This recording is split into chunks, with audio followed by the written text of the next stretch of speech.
샬롬, 2025년도 마지막 주간을 시작하는 월요일 아침입니다. 이 한 주간에도 선하신 하나님의 능력이 우리를 감싸고 있음을 확신할 수 있는 믿음이 충만하기를 기도하고 축복합니다. 함께 읽고 묵상할 말씀은 시편 51편 16절과 17절 말씀입니다. 제가 읽어봅니다. 주께서는 제사를 기뻐하지 아니하시나니 그렇지 아니하면 내가 드렸을 것이라. 주는 번제를 기뻐하지 아니하시나이다. 하나님께서 구하시는 제사는 상한 심령이라. 하나님이여 상하고 통회하는 마음을 주께서 멸시하지 아니하시리이다. 아멘. 저는 오늘 이 말씀을 통하여서 하나님께 나아가 당신의 슬픔을 내려놓으십시오라는 제목으로 생각해 보고자 합니다. 크리스마스가 지나고 얼마 되지 않아 어느덧 연말을 맞이하게 되었습니다. 한 해 동안의 삶을 되돌아보며 우리 모두는 시편 51편의 다윗처럼 지난 1년간 하나님과 사람들 앞에서 정당하지 못했던 일들을 회개하게 됩니다. 매년 반복되는 이 과정이지만 이제 우리는 예수 그리스도를 통해 새로운 관점으로 나아가야 합니다. 누가복음 1장에 등장하는 사가랴는 누가복음 1장 74절과 75절에서 크리스마스, 즉 예수님의 오심이 우리로 하여금 두려움 없이 하나님을 섬길 수 있게 하셨음을 찬양하고 있습니다. 사가랴는 누가복음 1장 74절과 75절에서 하나님과 영원한 관계, 즉 아버지와 자녀의 관계가 되었음을 말하고 있습니다. 우리가 원수의 손에서 건지심을 받고 종신토록 주의 앞에서 성결과 의로 두려움이 없이 섬기게 하리라 하셨도다. 이러한 사가랴의 찬양은 하나님께서 예전부터 지니고 계신 성품을 잘 반영하고 있습니다. 특히 성경 속 다윗의 입장을 살펴보면 하나님께서 다윗에게 분노하셨다는 표현은 찾아볼 수 없습니다. 그렇기에 우리는 다윗의 대표적인 참회 시인 51편에 담긴 깊은 회개하는 마음과 슬픔에 대해 더욱 깊이 생각해 보아야 한다는 것입니다. 시편 51편 16절에서 다윗이 통회하는 마음으로 내가 드렸을 것이라 라는 구절에 주목해 보십시오. 다윗은 이미 하나님의 성품을 깊이 이해하고 있던 사람이었습니다. 그는 자신이 지은 죄를 어떤 제사나 번제물로도 대신할 수 없다는 사실을 잘 알고 있었습니다. 만약 자신의 죄를 대신하여 하나님께 드릴 만한 것이 있었다면 다윗은 충분히 그것을 바칠 수 있는 사람이었습니다. 그는 전쟁에서 승리를 거둔 진정한 승자였고 자신의 왕국을 세운 위대한 지도자였습니다. 또한 재능 있는 음악가이자 시인으로서 언제든지 자신의 영혼 깊은 곳을 들여다볼 수 있었습니다. 하나님과 대화하기 위해 자신의 내면에서 발견한 수많은 아이디어와 이미지들은 오랜 시간이 지난 지금도 여전히 널리 사용되고 있습니다. 다윗은 모든 것을 가진 사람이었지만 그럼에도 불구하고 그는 그 자리에 만족하지 못했습니다. 사무엘하 12장은 우리가 자신의 과오를 세밀하게 기억해야 하듯 다윗의 범죄 동기와 행위도 상세히 기록하고 있습니다. 옥상에서 거닐던 다윗은 월경으로 인해 부정하다고 여겨지는 의식을 마치고 목욕하던 우리아의 아내 밧세바를 보고 충성스러운 신하이자 전우이며 친구인 햇사람 우리아의 아내를 빼앗기로 결심합니다. 이 과정에서 다윗은 밧세바를 더욱 부정한 상황으로 끌어들였습니다. 자신의 성적 범죄로 인해 밧세바가 임신했다는 사실을 알게 된 다윗은 우리아를 죽음에 이르게 할 치밀한 속임수를 계획하며 모든 잘못을 은폐하려 했습니다. 결국 다윗은 추악한 성범죄를 저지른 데 이어 살인까지 저질렀던 것입니다. 고귀한 성품과 높은 지위를 지닌 햇사람 우리아를 속이는 일은 결코 순조롭게 이루어지지 않았습니다. 다윗은 세상에 존재하는 온갖 천박한 이야기들 중에서도 가장 냉혹한 행동을 감행했습니다. 그는 우리아에게 군사령관 요압 앞으로 전할 전가를 전했습니다. 그 편지에는 우리아를 죽이기 위한 치밀한 계획이 담겨 있었습니다.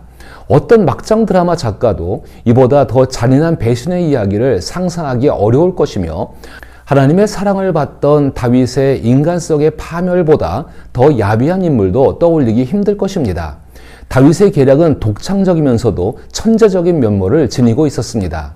그 독창적인 천재성에도 불구하고 다윗은 모든 인간이 공통적으로 지닌, 즉 보이지 않는 타고난 어리석음을 드러냅니다.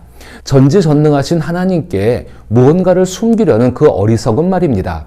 다윗의 고의적인 맹목성은 고통스러운 과정을 거쳐서야 비로소 눈이 열리며 치유될 수 있었습니다. 그 눈을 뜨게 한 사람이 바로 나단이었습니다. 가난한 사람과 그의 양에 관한 단순한 비유는 일종의 미끼였습니다. 다윗은 그 미끼를 강하게 물었지만 자신이 덫에 걸렸다는 사실을 깨닫는 순간에도 거의 저항하거나 몸부림치지 않았습니다. 사무엘하 12장 13절에서 다윗은 내가 여호와께 죄를 범하였노라 라며 신음에 가까운 고백을 할 뿐이었습니다. 그러나 나단은 다윗이 숨 돌릴 틈도 없이 그가 용서받았음을 선언합니다. 그러나 나단은 다윗이 죄로 인한 죽음은 면했으나 밧세바와의 간통으로 태어난 무고한 아이, 때묻지 않은 생명이 결국 죽음으로 그 대가를 치를 것이라고 말합니다. 그리고 그 아이는 7일 만에 세상을 떠납니다. 다윗이 나단에게 이르되 내가 여호와께 죄를 범하였나라 하매 나단이 다윗에게 말하되 여호와께서도 당신의 죄를 사하셨나니 당신이 죽지 아니하려니와 이 일로 말미암아 여호와의 원수가 크게 비방할 거리를 얻게 하였으니 당신이 낳은 아이가 반드시 죽으리라 하고 나단이 자기 집으로 돌아가니라. 우리아의 아내가 다윗에게 낳은 아이를 여호와께서 치심에 심히 앓은지라. 저는 시편 51편이 다윗이 쓴 가장 처절한 통해의 애가라고 생각합니다. 특히 다윗이 밧세바와 동침한 후 선지자 나단이 그에게 왔을 때라는 제목을 보면 이 시편이 아들의 생명을 살려달라고 하나님께 간절히 매달렸던 그 7일 동안에 지어진 것임이 분명하다고 여겨집니다.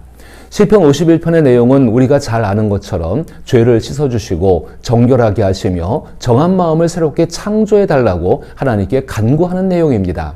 그런데 다윗이 이런 간구를 하는 동안 다윗은 아마도 갓 태어난 어린 아들을 떠올리고 있었을 것이라고 생각합니다.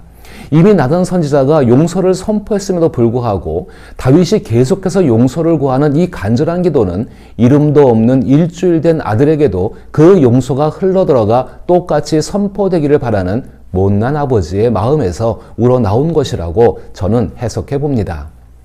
저는 16절에서 다윗의 애가가 다른 방향으로 전개되고 있다고 생각합니다. 다윗의 깊은 영혼의 통해가 하나님께 쏟아진 뒤 이제는 슬픔을 조금씩 내려놓는 모습이 나타납니다. 개인적인 생각으로는 다윗이 자신의 죄로 인한 슬픔에서 벗어나 그 죄로 인해 고통받는 타인의 아픔과 슬픔에 마음을 옮기고 있는 것 같습니다. 이러한 변화는 순결한 갓난아이가 세상을 떠난 바로 그 순간에 일어난 것일지도 모릅니다. 다윗이 그의 신하들이 서로 수군거리는 것을 보고 그 아이가 죽은 줄을 다윗이 깨닫고 그의 신하들에게 묻되 아이가 죽었느냐 하니 대답하되 죽었나이다 하는지라. 다윗이 땅에서 일어나 몸을 씻고 기름을 바르고 의복을 갈아입고 여호와의 전에 들어가서 경배하고 왕궁으로 돌아와 명령하여 음식을 그 앞에 차리게 하고 먹은지라. 그의 신하들이 그에게 이르되 아이가 살았을 때에는 그를 위하여 금식하고 우시더니 죽은 후에는 일어나서 잡수시니 이 일이 어찌 됨이니까 하니 이르되 아이가 살았을 때에 내가 금식하고 온 것은 혹시 여호와께서 나를 불쌍히 여기사 아이를 살려주실는지 누가 알까 생각함이거니와 지금은 죽었으니 내가 어찌 금식하랴 내가 다시 돌아오게 할 수 있느냐 나는 그에게로 가려니와 그는 내게로 돌아오지 아니하리라 하니라. 적어도 다윗의 행동은 마치 아무 일도 없었던 것처럼 보입니다. 과연 무슨 일이 일어난 것일까요? 제 생각에는 다윗의 영은 깊은 곳에 무언가가 스며들었거나 오랫동안 닫혀있던 그의 눈이 마침내 열렸을 가능성이 크다고 생각합니다. 슬픔은 종종 그런 힘을 발휘하니까요. 하지만 분명한 것은 갓난아이의 죽음을 알게 된 순간 다윗은 하나님 앞에서 자신의 상태에 대해 두 가지 중요한 사실을 깨달았다는 점입니다. 첫째는 그는 모든 것을 잃었고 남에게 줄 수 있는 것이 아무것도 없다는 사실입니다. 둘째는 자신에게 남은 전부, 즉 깨어진 영혼과 회개하는 마음만이 하나님께서 원하시는 전부라는 점입니다. 당대의 모든 노래 중 가장 감동적이고 아름다우며 경건한 찬양을 바친 이 음악가는 이제 산산이 부서져 피로 물든 마음의 조각들을 하나님께 올려드립니다. 다윗은 깊이 숨을 들이마시고 자신이 지은 죄와 그 무거운 짐을 내쉬며 하나님께 떠나지 말아달라고 간절히 기도합니다. 그리고 성령을 받아들입니다. 전무후무한 가장 위대한 예배자인 그는 예배의 가장 깊은 순간을 보여주고 있는 것입니다. 홀로 눈물을 흘리며 완전히 깨어진 마음으로 회개와 깨어짐의 제물이 하나님께 받아들여질 것임을 신뢰하고 희망하며 믿고 있습니다. 주께서 제사를 기뻐하지 아니하시나니 그렇지 아니하면 내가 드렸을 것이라. 주는 번제를 기뻐하지 아니하시나이다. 하나님께서 구하시는 제사는 상한 심령이라. 하나님이여 상하고 통회하는 마음을 주께서 멸시하지 아니하시리이다. 비록 우리가 죄로 인해 하나님의 진노 앞에 서 있더라도 예수 그리스도를 통해 하나님께서 우리가 죄를 범했다는 사실을 인정하고 진심으로 회개할 때 분노 대신 언제나 용서의 은혜를 베풀어 주십니다. 그러나 죄로 인해 상한 마음은 슬픔을 품게 합니다. 그 슬픔은 자신의 죄로 인해 망가진 자신의 모습과 한 걸음 더 나아가 자신의 죄로 인해 망가져버린 다른 사람의 인생에 대한 슬픔입니다.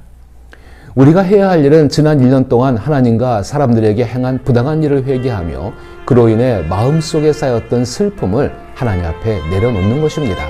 그 슬픔을 하나님께 내려놓았을 때 비로소 우리는 하나님의 선하신 능력 안에서 살아왔음을 확신하게 됩니다. 이것이 바로 성령께서 주시는 예수 안에서의 새 생명과 기쁨입니다. 그러므로 회개하는 마음으로 자신 안에 있는 슬픔을 하나님 앞에 내려놓고 기쁨으로 새해를 맞이할 수 있기를 기도하며 축복합니다.